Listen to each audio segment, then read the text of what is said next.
Buenos días, gracias por visitar su canal Magisterio Presente. En esta parte, en este segundo segmento, vamos a hablar sobre las preguntas y vivencias de la entrevista, parte 2. Esta es la última parte de esta sección de videos. Entonces vamos a tratar un poco sobre las preguntas que me realizaron en la entrevista. Vamos a colocar.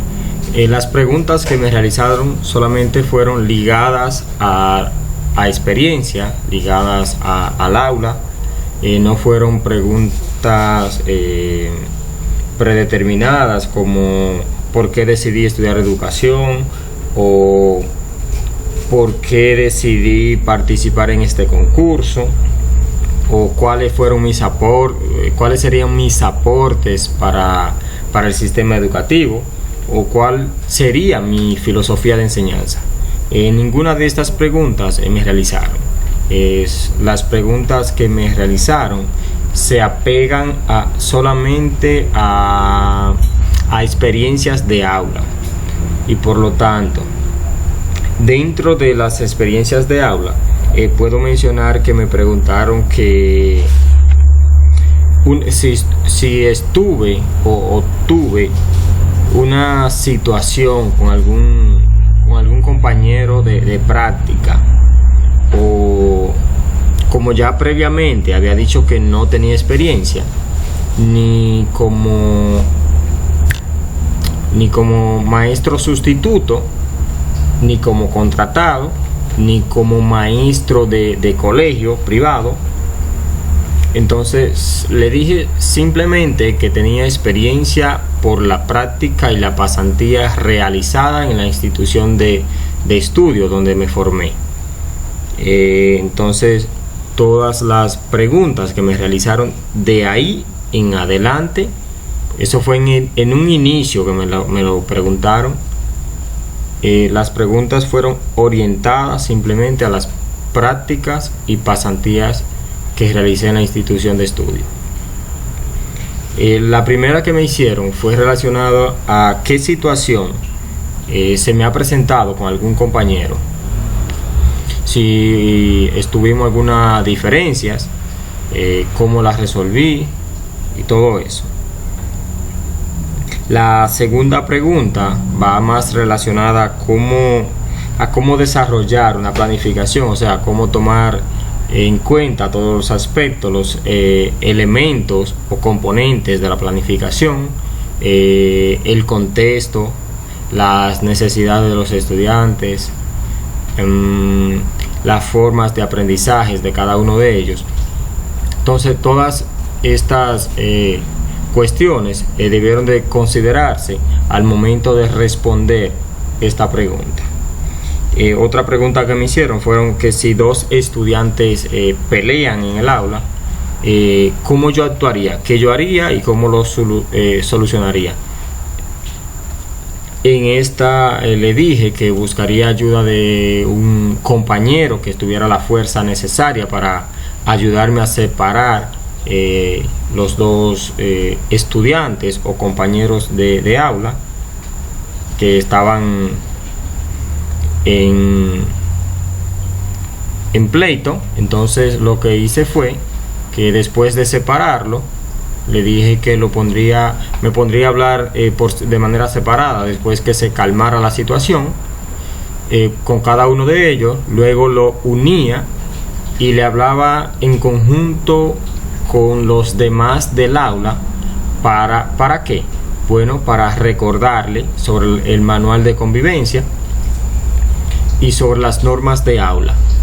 En esa pregunta fue más o menos en ese ámbito que yo respondí, en ese aspecto.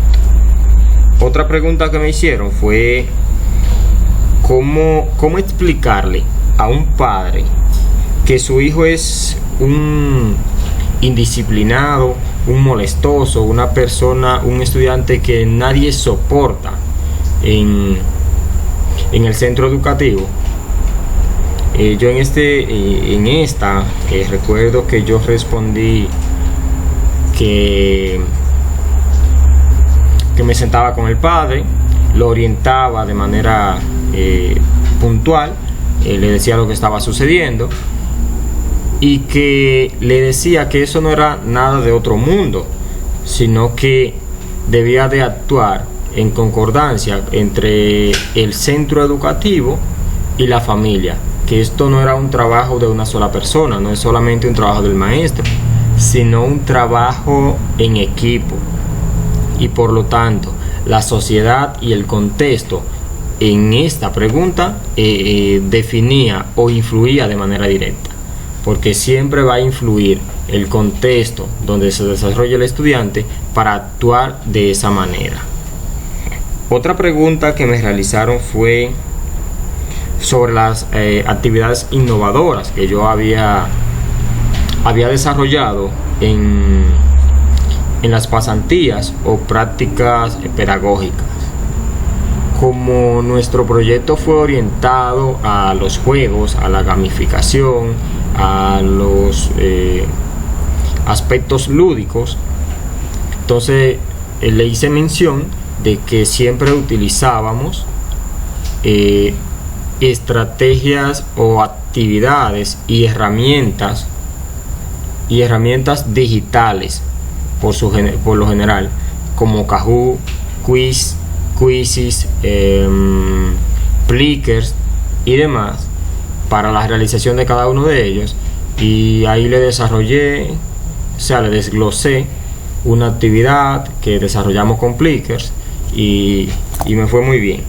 Entonces, otra actividad o otra pregunta, mejor dicho, que ellos me realizaron fue relacionada a una clase que recuerde que yo utilicé, cómo la evalué. Le expliqué sobre la práctica que se realizó, que fue orientada al área de matemáticas, y que la había evaluado con la misma aplicación o herramienta tecnológica que le había mencionado anteriormente, que fue Plickers. Entonces ya esa pregunta, por así decirlo, estaba respondida. No tuvo más que decirme que sí, que ya no tenía que decir más nada, que sí, que con eso estaba bien, porque ya yo le había respondido anteriormente. ¿Y qué más me preguntaron? Déjame recordar. Me preguntaron que si tenemos un enfrentamiento entre un compañero y yo de trabajo o de equipo de práctica o pasantía, que cómo yo me sentiría si la opción o la propuesta que yo realice no es la elegida de los compañeros, cómo yo me sentiría. Entonces yo le dije que yo me sentiría muy bien, porque no es que yo tenga la razón en todo momento, sino que es una respuesta en común, o sea, para el bien común, no para mí solo. Entonces, por esa situación, yo le dije que primero se debía evaluar cada una de las propuestas expuestas, y que al final, después de haberla evaluado y reflexionado, cuál se debía elegir, la más conveniente era la más factible para la aplicación en ese momento.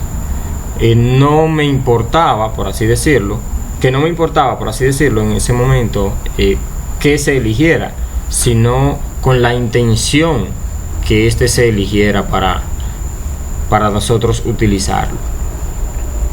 Y por último, otra pregunta que yo recuerdo que se me realizó durante la entrevista fue que si tengo estudiantes con necesidades educativas especiales, como dislexia, discalculia y demás necesidades educativas especiales, que cómo yo cómo yo planificaría una clase.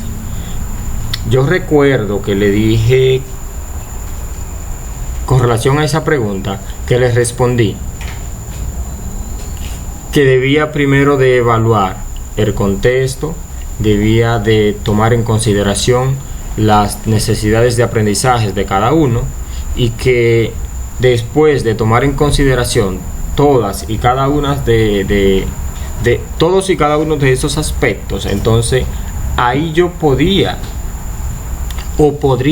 comenzar a planificar, pero que la planificación no era algo fugaz, sino algo que se premeditaba anteriormente antes de realizarlo. No es algo que se realice al azar, sino una acción que conlleva tiempo, y que ese tiempo que se invierte como maestro es para llevar una cronología, para llevar de manera sistemática y organizada cada una de las herramientas o de las actividades que vamos a desarrollar o a utilizar durante el desarrollo de esa clase. Ahora bien, algo muy importante, me hicieron esta pregunta de manera directa, por así decirlo: ¿cuáles eran mis debilidades y cómo podría mejorar en este aspecto? Recuerdo que le dije que yo tenía miedo. ¿Fue miedo? Bien, recuerdo que yo le dije que me daba nervios cuando tenía muchas personas delante que no conocía, pero que después que entrábamos en confianza y que la entrevista iba de manera amena, o sea, agradable, ya yo volvía a mi estado natural y podría conversar muy bien con cada uno de ellos. Otra debilidad que le mencioné fue la siguiente, que tenía un poco de que yo era muy perfeccionista, y en este aspecto, para mejorarlo, debía de trabajar en equipo, o sea, mediante trabajo colaborativo, para que desde otros puntos de vista me pudieran orientar, y así yo poder obtener un mejor rendimiento sin tener que dedicarme a tiempo completo a realizar una sola actividad. Y ya esto es lo último. Le prometí que le iba a indicar mi calificación en el video anterior. Mi calificación de mi entrevista fue un 29 de 30, y de manera global quedé por encima de los 92. Entonces eso significa que hice un buen trabajo, y que así como yo lo hice, ustedes pueden hacerlo, y que esto se seguirá haciendo siempre y cuando ustedes pongan de su parte. Bueno, hasta aquí ha sido el video de hoy. No olviden suscribirse al canal. Gracias por ver nuestro video y hasta la próxima.